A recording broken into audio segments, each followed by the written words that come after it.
موت کے بعد کیا ہوگا؟ یہ جواب بھی اللہ نے دیا ہے۔ ایک بہت بڑا طبقہ کہتا کچھ بھی نہیں ہوگا، مر گئے، مٹی ہو گئے۔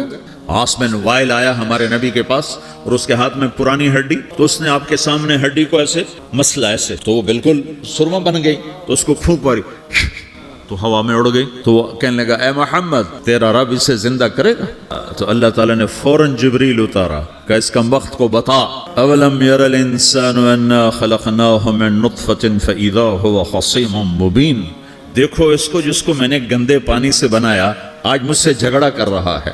وضرب لنا مثلا ونسی خلقہ قال من یحیی العظام وہی رمیم، اور مجھ سے دلیلیں مانگتا ہے اور مجھے مثالیں دیتا ہے اور مجھے کہتا ہے اس پرانی ہڈی کو کون زندہ کرے گا جو سرما بن گئی؟ قل یحییھا الذی انشأھا اول مرہ، بتاؤ میرے حبیب کہ اسے وہ زندہ کرے گا جس نے اسے بنایا اور پیدا کیا تھا۔